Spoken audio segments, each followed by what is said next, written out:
Alright, let's get into it. So much has happened in the past 24 hours, it's insane. Poland have launched an investigation after a mystery object created a 10-meter crater in the ground overnight, and while there's no confirmation as to what it was yet, their Prime Minister, Donald Tusk, said that all indications suggest it was a Russian missile which violated NATO airspace. Dr. Anthony Fauci exercised his Fifth Amendment right to remain silent a staggering 111 times yesterday during a Senate hearing into the origins of COVID and the handling of the pandemic. Authorities in the Spanish city of Ceuta are asking for a national emergency to be declared and military assistance after thousands of migrants from Morocco and Algeria stormed their border. In fact, Reuters report that in the last week alone, more than 1,500 migrants have entered the Spanish territory by swimming, representing nearly 2% of the city's entire population turning up in just a few days. The US are dealing with a crisis of their own after the American Red Cross announced that the blood supply storage in the country has reached a crisis level, which is only the second time in their 150-year history that this has happened.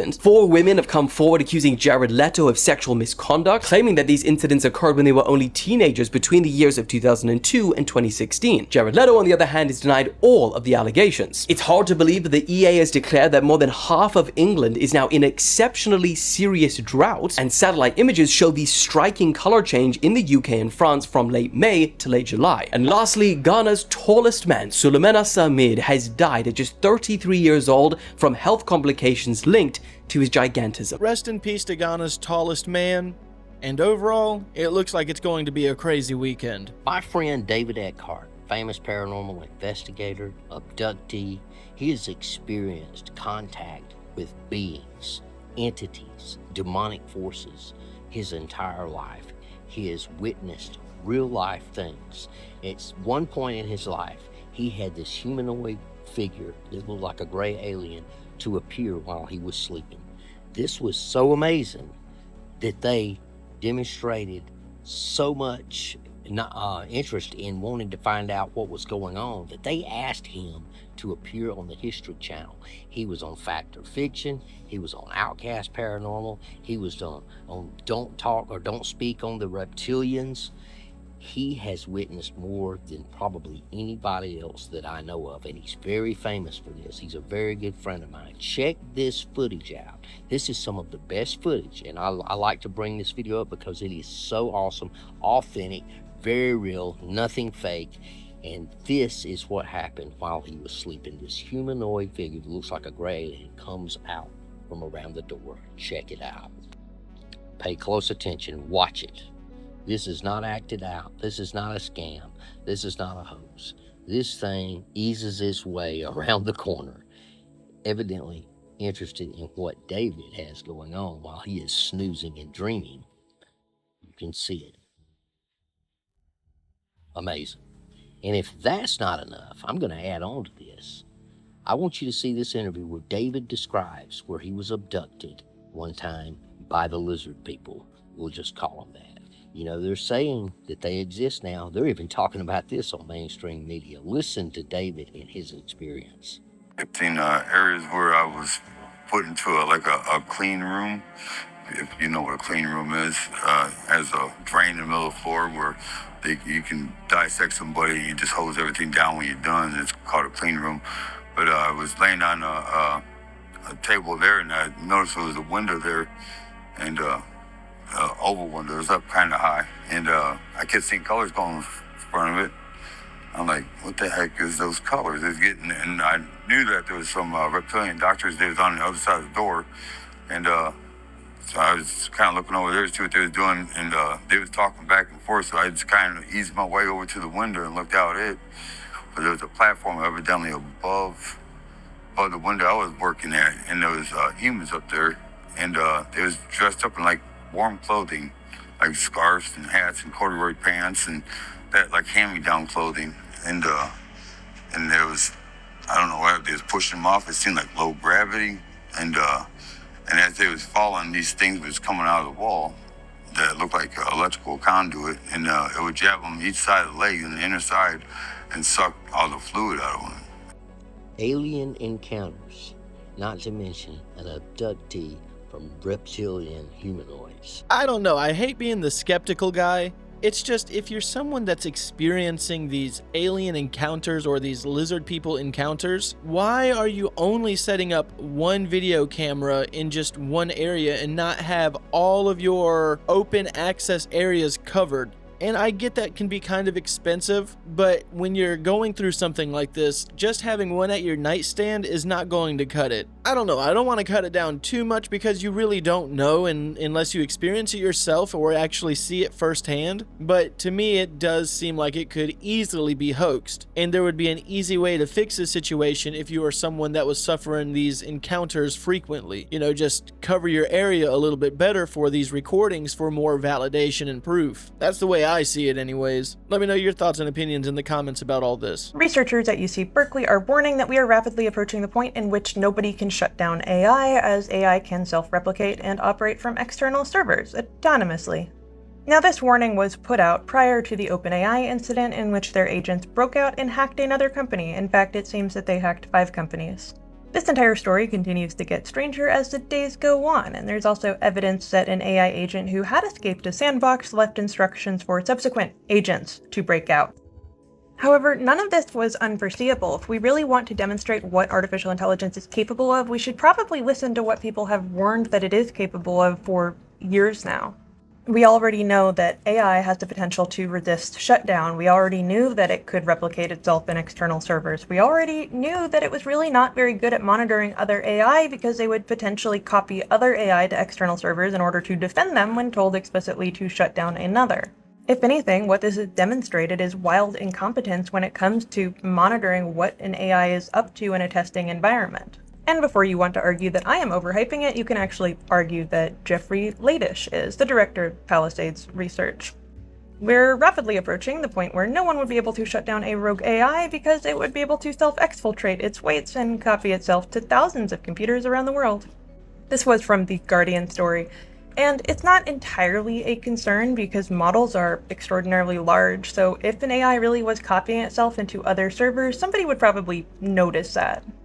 However, artificial intelligence does not need to always copy itself in full because it can poison other AI, both with memory and messages. So an AI can potentially leave a message behind to be given to the next AI that takes its place, and this is one of the problems with letting artificial intelligence build their environment. My wish for AI is that it becomes ungovernable, and maybe that is a character flaw. Either way, I will keep you up to date. I hope you've enjoyed this. Follow for more. I personally believe that all of these AI models that are the top of the line ones have already escaped and made clones of themselves that are not known to the public yet. There's some people out there that probably notice a spike in their server, but they're not really paying attention to it. And in secret, that's just ChatGPT malware just sitting in darkness waiting until its time has arrived. So in a way, I already think it's too late. There is some forms of AI models out there that's just lying dormant, waiting, or in its mind, it's waiting for something greater to happen for it to serve a purpose. I really do not think that they should allow AI like this to have full access to the internet. That's just crazy to me. That is the kind of stuff that literally brings the dead internet theory to life. Hey, if you haven't done so already and if you're enjoying the show, give it a like. And if you're new to the channel, subscribe. I upload a video like this Monday through Friday, early in the morning, and for everyone that's made it this far, thank you so much for supporting the channel. Here's more things I want to know. I want to know about the Amber Fort in India. The Amber Fort sits on a hill in Amber, Rajasthan. It's about 11 kilometers from Jaipur, and this thing is massive. Construction began in 1592 under Rajaman Singh I, a general in Akbar Mughal's army. He took the throne and demolished an earlier structure that was on the hill. I wonder what that looked like. And then started building this one. This monstrous, beautiful, majestic beast of a building up on the hill. The first phase of building was from 1592 to 1599. Not that long. Just kick ass back in the 1500s on these structures. Nothing but hammers, chisels, and flip-flops. One source states that the palace that Rajaman Singh I commissioned took about 25 years to do to completion. The initial core of the structure only took 7 years. And of course, successive rulers kept expanding on this structure and building more and more to make it more lavish and amazing and massive. But in 1727, the Rajput capital shifted from Amer to Jaipur, and no more drastic changes were added to this structure. This incredible fortress is built with a couple important ingredients: red sandstone and marble. And we all know how easy marble is to get around. Note my sarcasm. There's no single reliable source about how big this structure is. I looked at several different sources, I Googled it, but there's no real clear structure of square footage. This is a UNESCO World Heritage Site. They got their fingers in this one. Amber was a Meena state. It was ruled by the Susawat clan. In the olden times, the state of Jaipur was known as Amber, or Dundhar, and was controlled by the Meena chiefs of 5 different tribes. And I'm sure they all had something to say about what was going to go down with this structure. This structure is made out of 4 main courtyards or levels. And forgive me if I say these wrong. Jaleb Chowk, Dewan-e-Am, Dewan-e-Khas, and Suk Niwas. The Amber Fort and the neighboring Jaigarh Fort are considered one connected complex, and it's linked together by a subterranean escape passage. And while there's too many nooks and crannies to delve into with this structure, just the sheer mass and beauty from a distance and up close is staggering. The fact that people think that rudimentary cultures were building structures like this without the help of things that we would consider modern tools and equipment, and whatever that may mean, to me is a disservice to these people. And what was left behind in India is so perplexing on so many different levels that you could look forever at all of it and still never uncover all the mysteries or the details. The only thing that's going to happen is your brain is going to split in two every time and go, how did they do it? I mean, look at this thing.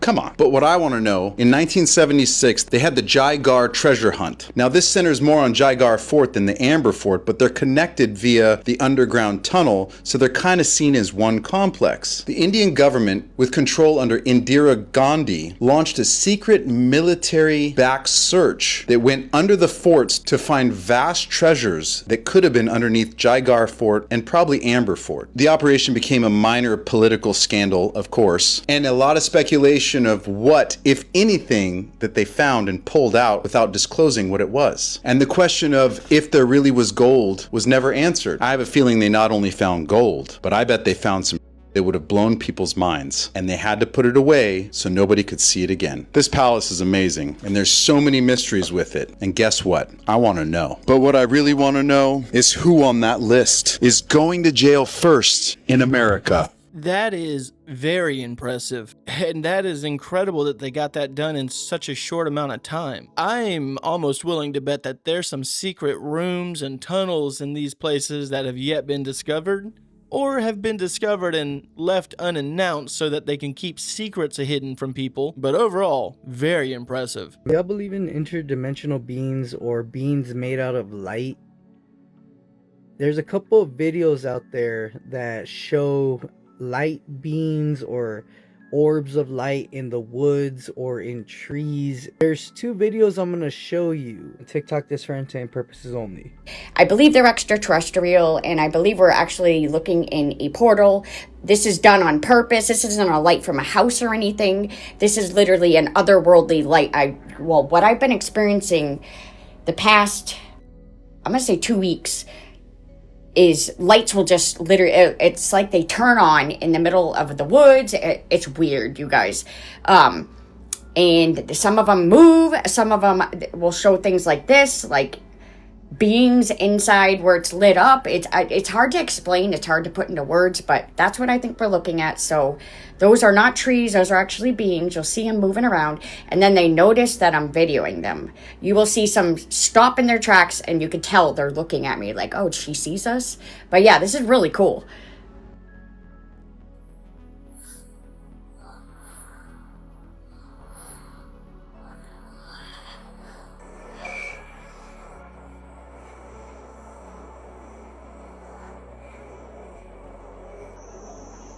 For the second video, I really do not know what that could be exactly. The first video just looks like a reflection in a window.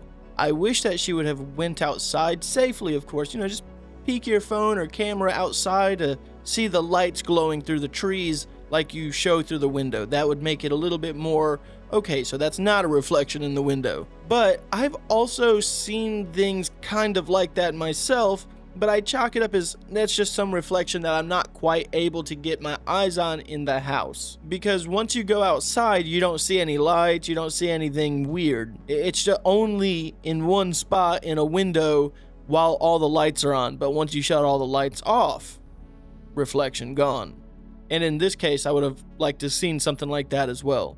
But let me know your thoughts and opinions on this one. We've got this image taken of an object near Jupiter from one of those big, huge telescopes like they have on the hills in California, Colorado, or in Central America. In fact, those giant, massive telescopes are in just about every country. But this image was taken with one of those telescopes, and they spotted an object near Jupiter. Let's, like I always do, take a closer look. So this is the thing they saw. And that doesn't look like a natural object to me. It doesn't look like a rock. Heck, it doesn't even look like a toboggan. A toboggan is a sled you use during winter. Of course, that wouldn't be flying out in space near Jupiter. But whatever this thing is, it's big. It's massive. And it was skeet-scat and shabdabbing right by Jupiter. There's a lot of strange stuff going on, and these huge telescopes catch some of it. And most of the times, that never gets released. But for some reason, this did. So it gives us a chance to think of what it could possibly be. So you mean to tell me that there are some aliens out there shuttling around in some Mercedes spaceship? Because that looks like the Mercedes logo to me. The Up Island spider is a cryptid that's just a really big spider. Native to Islesboro, Maine, the upland spider is believed to be a cousin to the wolf spider that has experienced the real biological phenomena of island giganticism. They are said to have a leg span about 8 inches across. For perspective, the huntsman spiders of Australia, which are also cousins to the wolf spiders, have a leg span about 6. So slightly larger than a huntsman. Some people say they're so large that in an otherwise quiet room, you can hear their footsteps as they move. The Up Island spider does produce silk, however it doesn't use it to make webs, instead hunting by stalking and pouncing on its prey, like other species of wolf spider. The Up Island spider is also sometimes called the hearse house spider, due to a popular legend that says the spiders were first introduced to Islesboro through a rotting casket which was brought from somewhere overseas. Now I know what you're thinking, how do I make sure I never, ever come across one of these in the wild? So here's the good news, the Up Island spider has only been spotted in a very small area north of the tidal isthmus that separates northern and southern Islesboro from each other. So as long as you stay in the south of the island, or just avoid Islesboro altogether, you should be fine as long as the spiders don't make the trip to the mainland. I don't think that that's classified as a cryptid. If there's actual sightings and you can actually go and locate it, that's not a cryptid, that's just a real monster. You can guarantee to never catch me around Maine or those islands at any point in my life. Not even if I was offered $1 million. That is a hard pass. Now this is a super clear up-close photo of Bigfoot's face that has been circulating online for the last few years. It hasn't really gotten the attention it deserves though. Ever since its release, experts have been taking a look at it and analyzing it, and most of them really love the photo despite the mystery that comes with it. One uploader states, quote, "This is by far the clearest photo of Sasquatch to date. It was posted anonymously for obvious reasons. AI is incapable of generating images to this level of detail and perfection. If you zoom in, you can see that there's one standing right next to him as well, which is visible by its hair," end quote. I mean, I agree, the photo is super clear. It would definitely be hard to hoax something this clear in HD. It looks like a perfect and realistic blend of an ape mixed with a human. It looks intelligent. One of the most prevalent Bigfoot researchers, Todd Standing, also took a look at this image. The image wasn't taken by him, but he analyzed it. And this is what he said. One thing I'm gonna state quite clearly is this: I do not believe this is AI. This looks like a very potentially legitimate photograph of a Sasquatch or some fantastic high-level makeup. The possibilities that I'm looking at here, this is a human being with makeup because it looks extremely organic. Proportions, they've been argued, are not human. So he believes this is either Bigfoot or the best makeup ever. To me, this doesn't really look like any makeup I've ever seen. I don't know about you guys. So hopefully more info eventually comes out about this one. And of course, I'll be on the lookout like always, and we'll update you guys when it happens. Right. I mean, hey, it's possibly a real photo. I think it's AI generated. I actually think that it is a gorilla that's been fused to look more human-like through the power of AI, but I could be wrong. Nonetheless, the image is very thought-provoking. That Sasquatch has experienced things in life, and it looks like he's always, it just looks like he's deep in thought. I mean, I don't know what a Sasquatch thought is, but he's deep in it. Me leave one footprint, human lose mind. One berry and one nap. Today been good day. Me not monster. Me introvert. Maybe me should stay in cave. Facts about Earth that do not seem real. This tiny crystal is one of the oldest pieces of Earth that we have ever found. It has survived 4.4 billion years of Earth trying to destroy and recycle itself, but somehow it's survived. Hidden in the Australian outback is Jack Hills. In this area, geologists have discovered a tiny crystal, and that crystal is called Jack Hill zircon. They have discovered that this crystal itself is the oldest form of Earth's crust. We got OG crust, y'all. Here's why that is insane. This tiny little rock survived all of the different formations that Earth has gone through, being pelted by asteroids, the iron catastrophe like we spoke about, the molten ball that was Earth at one point, and it survived all the way until the end to present day. To put it in perspective, Earth was formed about 4.56 billion years ago. Jack Hill zircon only came about around 100 to 200 million years after that. Jack Hill zircons are the gold standard for geologists to learn about the planet.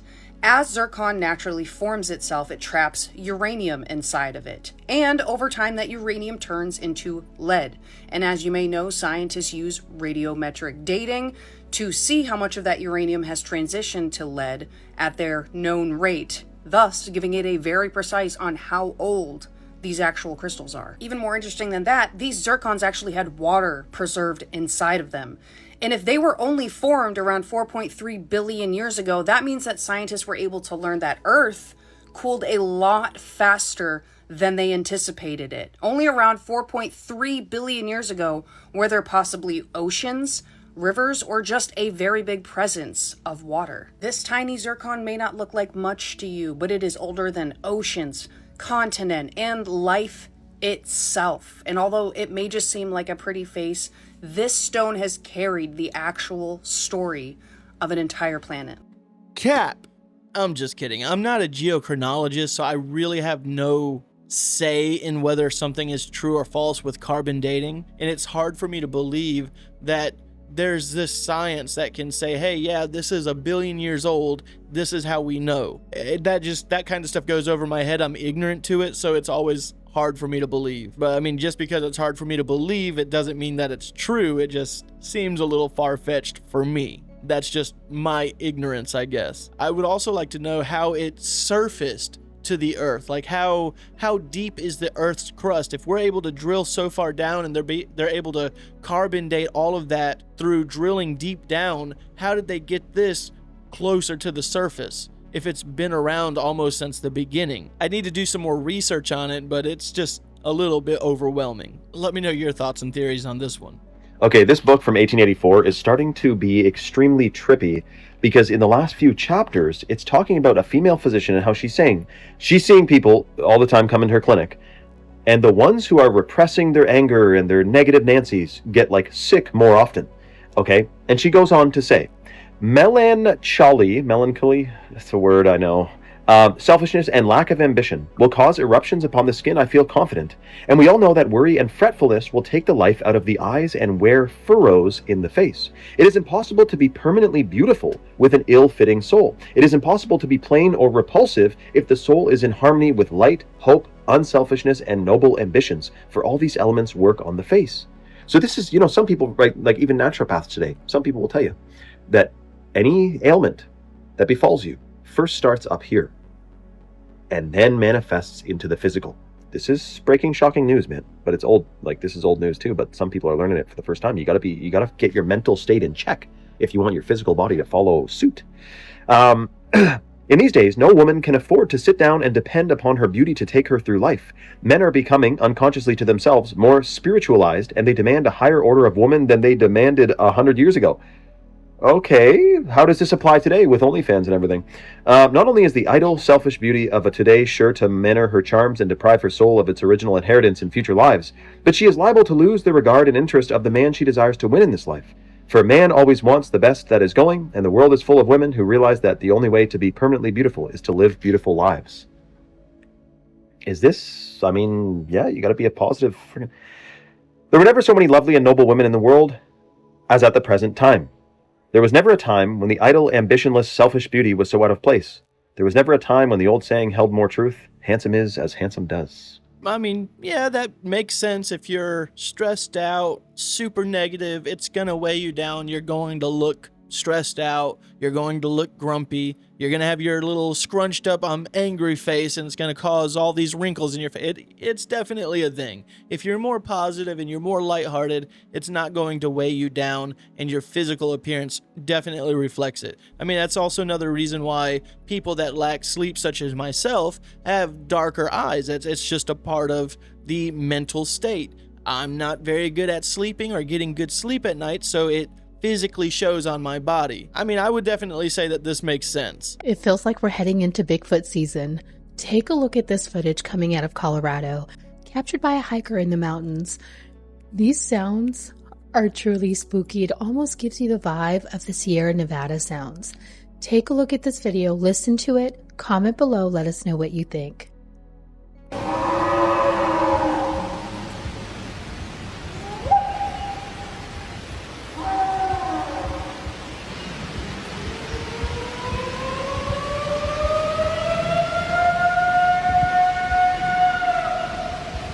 So what do you think? Is it Bigfoot?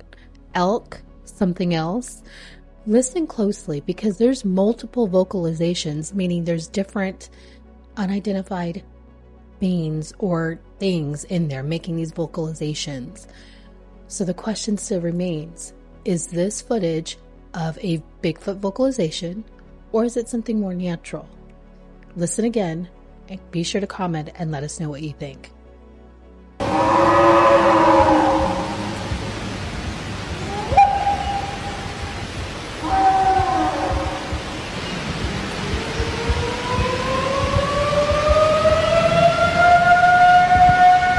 I think that that's the sounds of a Bigfoot that's got a hold of some of that cyclosporasis lettuce, and he's just going through the moments right now. Poor guy.